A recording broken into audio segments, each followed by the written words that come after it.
What's going on, dudes and dudettes? So, like I said, USC had gotten that three-star defensive edge, Jaden Ramos, excuse me, the other day on signing day, or pretty much the day before on Tuesday, but on National Signing Day on Wednesday, they did officially get that four-star linebacker in AJ Tuitele, who was once a Washington State commit, but he ended up decommitting pretty late in the process, and USC was right on there. And he's definitely a very talented guy, kind of a little bit of a diamond in the rough because some places still have him as a three-star, but On3 knows what he's all about. So yeah, they definitely see the talent as a four-star guy coming in, and hopefully he can contribute sooner than later for this defense.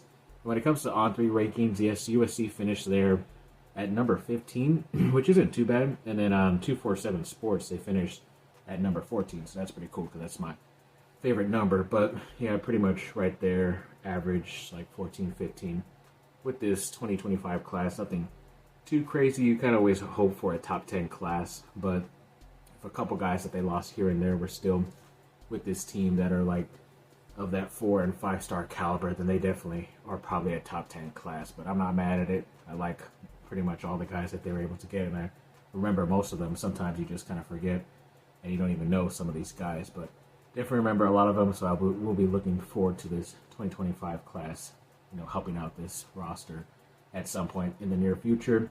Then when it came to a 4-star linebacker, Anthony Davis, I believe in the 2026 class, he's officially visiting 5 schools, and it looks like USC is going to be one of those schools. So that's good that they're at least in on another talented 4-star linebacker in next year's class. So hopefully they can get him at some point. And then I think it was Pete Nakos, who works for On3, said like some of like the main things that a lot of these recruits are asking for more than just money are pretty much like cars, houses, chartered flights, and actually land, which was pretty interesting. But I even think of the USC 4-star linebacker Matei Tagovailoa. He asked for like part of his NIL money in Bitcoin or something like that. So he's looking to the future. I guess he saw something of the value in Bitcoin later in that digital enterprise. But yeah, some of these requests and asks are pretty interesting. I guess chartered flights are more for the family to come out and visit, so they're always able to not have to pay for that flight and all that stuff. But chartered flight, that's kind of expensive instead of just having them get their paid flight regularly like some of these players can get for their families. But either way, it's what they're asking for, and if you really want that player, then you'll do it, because I think even USC did that a bit with Caleb Williams too. So if they're worth it, then you will do it. And then House of Victory did have a couple more signings. Since I last spoke, they did sign the running back transfer Eli Sanders from New Mexico, and then the offensive guard Alani Noah, who is returning for his second season. I forget if he was in the House of Victory NIL Collective last season, but either way, he's on there now, so I hope these guys can get the opportunity to make some money off of their name. And then the USC women's basketball team played on the road at Wisconsin and got that victory 86-64, which was nice to see. And both Raya Marshall and Juju Watkins were named to the Naismith Defensive Player of the Year watch list finalists. And then Kiki Iriafen was named as one of the top 10 finalists for the Katrina McLean Power Forward of the Year award. And I believe this is their third straight 20-win season, so back to back for this ladies program. And Lindsay Gottlieb leading this program. I think it's only her, it might be her third year. I could be wrong. I thought it was her fourth year, but either way, she's been very productive and now has the star talent like Juju and Kiki and more people coming in the future. Jazzy Davidson also next season. So yeah, it's set up to be a big time place. I know she's from Connecticut, so sadly, whenever Gino Auriemma decides to hang up, his cleats, or his sneakers, and decides to retire from basketball, that's the one school I would be afraid of to go after her pretty hard, since she was from the state of Connecticut, and that's obviously one of the top programs in like the past couple of decades for women's basketball. But either way, we'll enjoy the success as we have her now. But yeah, she's been an awesome coach in my opinion. And then when it came to a couple basketball players in the NBA from USC, Onyeka Okongwu had a career-high 31 points the other day, threw in 12 rebounds, 5 assists, and a block, so congrats to him. Definitely performing very well after that team made some trades, and they did not trade him, so they saw him as a valuable asset. Probably plus he has a bit of a higher contract now after that extension during the summer, but he's proving that he's worth it. So that was good. And then that rookie for the Jazz, Isaiah Collier, looks like he's leading all NBA rookies with 5.3 assists per game, which was great to see. So like I said, give him more opportunity. He's going to show out, and he's looking good so far for Utah. And then Kevin Porter Jr., who was with the Clippers, was recently traded today on the trade deadline day on Thursday to the Milwaukee Bucks. So in my opinion, that's a better situation for him, a little bit of a better title contender when it comes to the playoffs, being in Milwaukee now. So congrats to him. I know he was actually drafted by Milwaukee on draft night when he was selected that day, but I think he got traded right away to Cleveland. That's where he started his playing career. So kind of goes full circle, and hopefully he can help them out coming off the bench, most likely.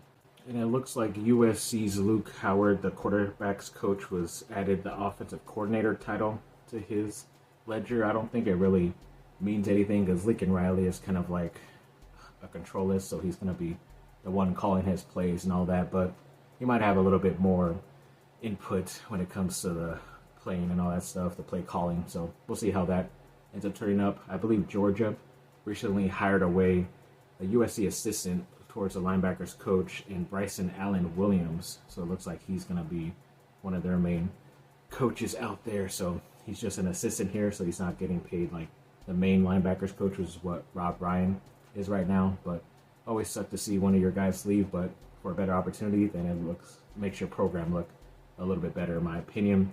I believe they put out recently like the most #1 overall picks from schools in the NFL draft, and USC leads everybody with 6. So obviously, with Caleb Williams being selected #1 overall by Chicago, the last NFL draft, is the reason why they are leading.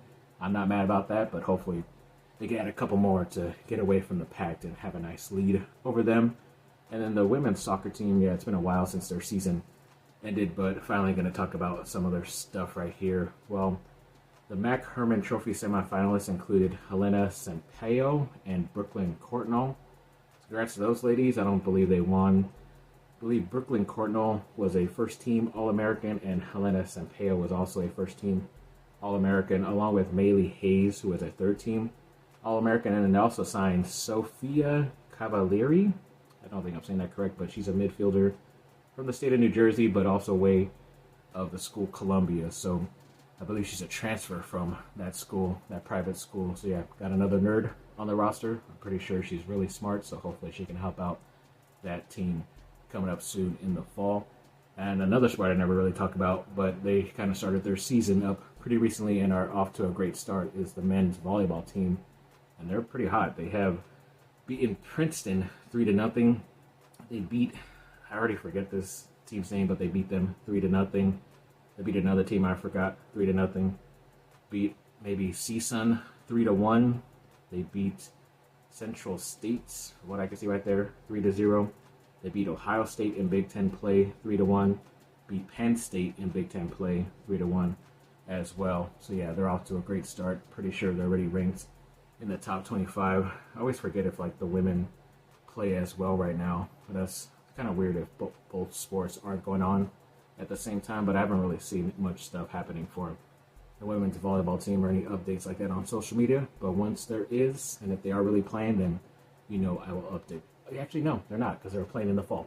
That's my bad, because I remember covering the soccer, women's soccer, and volleyball at that time. So I don't know why they separate the sports, but I guess it's just playing time, because now basketball is still going on and they use the same court. So I guess I just figured out my own situation. That's how it goes sometimes. But yes, thanks for watching, people. Like and subscribe, comment down below.